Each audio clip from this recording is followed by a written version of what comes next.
안녕하세요. 이번 주는 우리 기대하고 기대하던 정물수채화 두 번째 정물수채입니다. 일단은 이번 주는 이제 3회차 수업이고요. 이번 주는 스케치만 하는 수업입니다.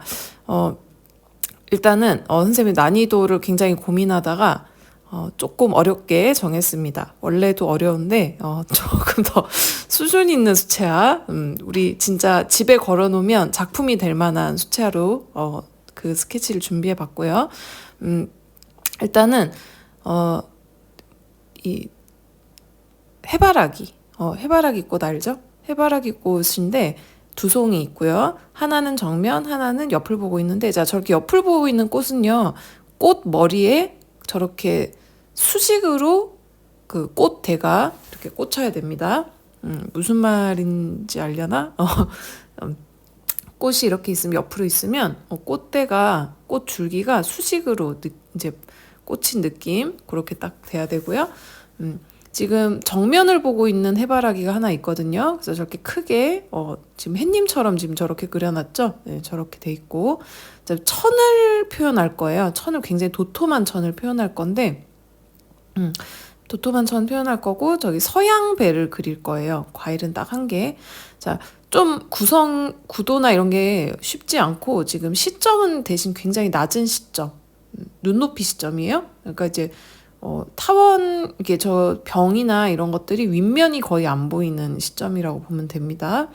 정물과 나의 눈높이 시점이 거의 똑같다. 그러니까 이제 윗면이 안 보이는 그런 시점.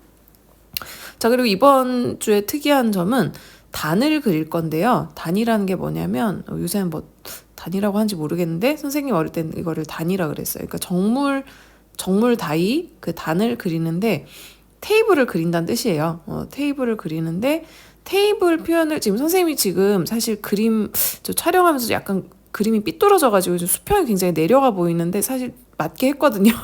근데 조금 삐뚤어져 보입니다. 그거는 네, 이해해 주시고. 하여튼 그 수평을 잡아서 이렇게 테이블을 그리는 거고요. 쭉쭉 지금 수평으로 이렇게 테이블 그리고 있죠. 그 다음에 이제 어느 정도 단 표현이 끝났으면 이제 스케치만 지금 하고 있어요. 잎사귀를 저렇게 그려주는데요. 자, 이번 주는 굉장히 중요한 게 불규칙 드로잉이 정말 중요합니다. 자, 여러분들이 불규칙 드로잉 뭐냐면 한마디로 규칙적이지 않은 거예요. 근데 여러분들이 어린 친구들일수록 어떤 도상의 그 형태가 그리는 방식이 규칙적인 형태를 많이 그리게 되거든요. 그래서 나는 좀 폼나게 그리고 싶어. 나는 좀 멋지게 그리고 싶어. 이럴 때는 형태를 불규칙하게 드로잉을 해주는 게 좋습니다. 그것 때문에 선생님이 항상 강약 드로잉을 강조하는 거예요.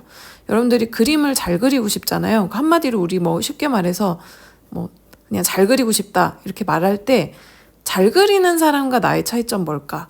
잘 그리는 사람은 불규칙 드로잉을 잘해요. 불규칙 드로잉이 뭐냐면 한마디로 강약 드로잉이다. 그러니까 셌다가 약했다가 또 튀어나왔다가 조금 들어갔다가 이제 크고 작고 근데 크고 작고가 또 이렇게 너무 규칙적이면 안 되겠죠. 지금 이런 꽃 같은 경우는 규칙적으로 그리기가 정말 좋은 정물이거든요. 근데 이런 꽃 같은 거를 너무 규칙적으로 그리게 되면 굉장히 인위적으로 보여요. 자연물처럼 안 보이고. 꽃은 자연물이기 때문에. 근데 우리 자연 속의 어떤 자연물들은 규칙적인 것 같지만 자세히 보면 굉장히 불규칙성을 가지고 있어요. 그래서 그 자연물 특유의 그 불규칙성을 어떻게 잘 표현하느냐. 어떻게 하면 크고 작고 뾰족뾰족 이런 것들을 자연스럽게 표현할 거냐. 그게 관건이고요. 지금 정면을 보는 꽃 말고 저 옆을 보고 있는 꽃은 더 이렇게 뭐랄까 불규칙한 느낌 많이 나죠. 근데 불규칙한 느낌 어디서 많이 나야 되냐면 외곽 라인에서. 그래서 선생님이 지금 꽃을 잘 보면 꽃잎을 하나하나 그린 것 같지만 자세히 보면 꽃잎을 외곽 라인 위주로 많이 그렸어요. 외곽 라인으로 하면서 주변에 톤을 쌓아서 톤으로 외곽을 정리하면서 떨어뜨리면서 그리고 있죠. 스케치 선으로 세게 잡아서 하는 게 아니라 주변 톤으로. 왜냐하면 꽃잎은 굉장히 얇은 덩어리잖아요. 그런 얇은 것을 할 때 스케치 선 가장자리가 진해버리면 약간 테두리 딴 것처럼 자연스럽지가 않아요. 그래서 저런 수채화 스케치, 특히나 이게 해바라기이기 때문에 꽃잎이 심지어 노란색이에요. 노란색 꽃 같은 경우는 선생님이 그랬죠. 노란색은 더 이상 어두워질 수 없는 색깔이기 때문에, 그나마 어두워지는 게 오렌지 톤이기 때문에 이 노란색 덩어리 세게 잡을 수 없어요. 그래서 저렇게 배경을 눌러주는 방식으로 톤으로 떨어뜨려 줘야 됩니다. 무조건. 톤으로 떨어뜨리는 게 뭐예요? 한쪽 어두움과 밝음, 진하고 연하고로 구분해라. 어두움과 밝음보다 진하고 연하고로 하는 게 맞는 것 같아요. 뭐가 더 진한지 뭐가 더 연한지 그걸로 형태를 구분해 줘야 된다, 그 말이에요. 자, 지금 그리고 이제 이번 주 그 항아리가 아니라 이게 약간 이제 화병인데, 화병이 어두운 톤이에요. 그래서 저기 화병도 금속의 어두운 톤인데 저렇게 이제 표현하고요. 면 묘사를 저렇게 해줍니다. 그리고 자, 서양 배인데요. 저런 거 책에 뭐 동화책이나 이런 데서 많이 본 적 있죠? 우리나라엔 저거 잘 없어요. 서양 배인데 저거를 이제 저게 연두색이에요. 그렇기 때문에 쟤도 좀 밝은 덩어리라서 뒷부분을 눌러주면서 저렇게 하고, 근데 저 서양배도 지금 보면 쌤이 약간 쏙 들어갔는데 허리 같은 부분에 오른쪽 조금 진하게 잡았죠? 저렇게 저기가 좀 진하게 잡히는 부분도 생기는 겁니다. 자, 그렇고 이제 단 표현을 저렇게 해주고, 지금 이번 주는 스케치가 정말 중요해서 스케치를 이제 계속 많이 그릴 건데, 수채화는요 스케치가 50%예요. 이 수채화를 잘하려면요 스케치를 정말 잘해야 되고요. 선생님이 수채화를 잘하기 위해서 꼭 항상 이때까지 강사 생활하면서 항상 아이들한테 강조한 거는, 수채화는 무조건 스케치를 잘해야 된다. 스케치는 50%의 지분을 가지고 있다, 수채화에서. 그럼 50% 스케치면은 나머지 50%는 채색이에요. 채색이긴 한데 30%는 초벌, 20%가 완성입니다. 그러니까 마무리입니다. 그러니까 그만큼 스케치 비중이 중요하다는 뜻이에요.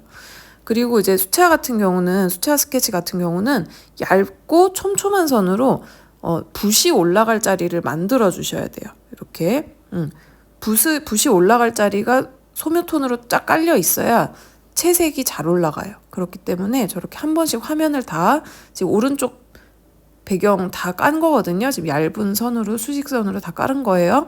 저 정도 퀄리티까지 나와야 우리가 채색을 할 준비가 된 그림입니다.